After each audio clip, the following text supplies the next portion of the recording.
ବର୍ଷା शुभ अभिनंदन। ବର୍ଷା ଦିନେ ୱାକିଂ ଆମର ଚାଲିଛି। ପ୍ରକୃତରେ ବର୍ଷା ଦିନ ହେଉଛି ବହୁତ ଭଲ ଦିନ, କାରଣ ଏଥିରେ ଚାଷୀମାନେ ଚାଷ କରିବେ। କିନ୍ତୁ ଏ ଲଘୁଚାପ ଯେମିତି ବର୍ଷା ହେଉଛି, ଓଲଟି ଆପଣ ବର୍ଷା ଦେଖୁଛନ୍ତି।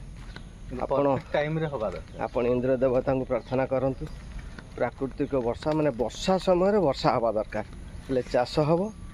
ଆଉ ଚାଷ ହେଲେ ଆମେ ସେସବୁ ଖାଦ୍ୟ ଖାଇବା ଏବଂ ବଞ୍ଚି ରହିବା। ଆଉ ଖାଦ୍ୟ ହିଁ ତ ସମ୍ପଦ, ଖାଦ୍ୟ ଖାଇଲେ ସିନା ଆମେ ବଞ୍ଚିବା। ସାଙ୍ଗମାନେ ଆଜି ଆମେ ପଣସ ମଞ୍ଜିର ଉପକାରିତା ବିଷୟରେ ଜାଣିବା। ଆଚ୍ଛା ବାବା, ପଣସ ମଞ୍ଜି ଖାଇଲେ କ'ଣ ଲାଭ ମିଳେ? ଦେଖ ବାବା, ଅନେକ ଲୋକ ପଣସ ଖାଇବା ପାଇଁ ଭଲ ପାଆନ୍ତି ନାହିଁ, କିନ୍ତୁ ଆମର ଓଡ଼ିଶାରେ ପଣସ ବହୁତ ଲୋକ ଖାଆନ୍ତି। କିନ୍ତୁ ଜଣେ ଜଣେ ସେ ମଞ୍ଜିକି ଫୋପାଡ଼ି ଦିଅନ୍ତି, କାରଣ ସେ ଜାଣିନାହାନ୍ତି ମଞ୍ଜିର ବି ଉପକାରିତା ଅଛି। ଏହା ବହୁତ ପୌଷ୍ଟିକ। ଠିକ୍, ଏଥିରେ କ'ଣ କ'ଣ ଉପାଦାନ ଅଛି ବାବା? ଆଚ୍ଛା ବାବା, ଏ ପଣସ ମଞ୍ଜିରେ protein, fibre, potassium, iron, magnesium ଓ ବି ଭିଟାମିନ୍ ବି ଥାଏ। ଆଚ୍ଛା, ପ୍ରଥମ ଲାଭ ଏକୁ ଖାଇଲେ କ'ଣ ଲାଭ ମିଳିବ? ଦେଖ, ଏହାର ଫାଇବର ହଜମକୁ ଭଲ କରେ, କୋଷ୍ଠକାଠିନ୍ୟ କମାଇବାରେ ସାହାଯ୍ୟ କରିଥାଏ। ହୃଦୟ ପାଇଁ କେମିତି ଲାଭ? ଦେଖ, ପୋଟାସିୟମ୍ ରକ୍ତଚାପ ନିୟନ୍ତ୍ରଣରେ ସହାୟକ ହୋଇପାରେ, ତ ହୃଦୟ ପାଇଁ ଏହା ବହୁତ ଭଲ।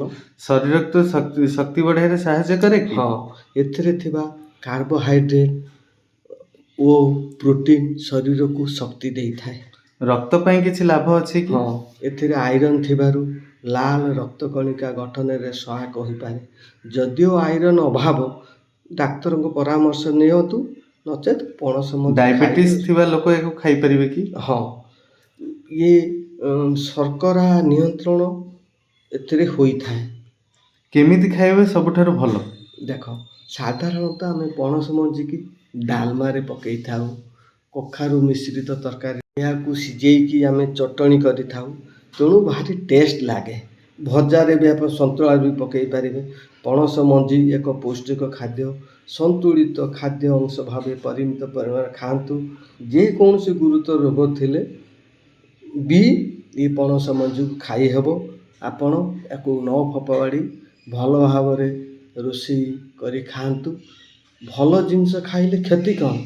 ସବୁ ଜିନିଷରେ ଏ ସବୁ ଉପକାରିତା ଥିବାରୁ ଆପଣ ଯେତେ ପାରୁଛନ୍ତି, ଏ ତ ସିଜିନାଲ, ପଣସ ସମୟରେ ପଣସ ହେବ, ଅଲଗା ବେଳେ ଆମେ କେଉଁଠୁ ପାଇବା?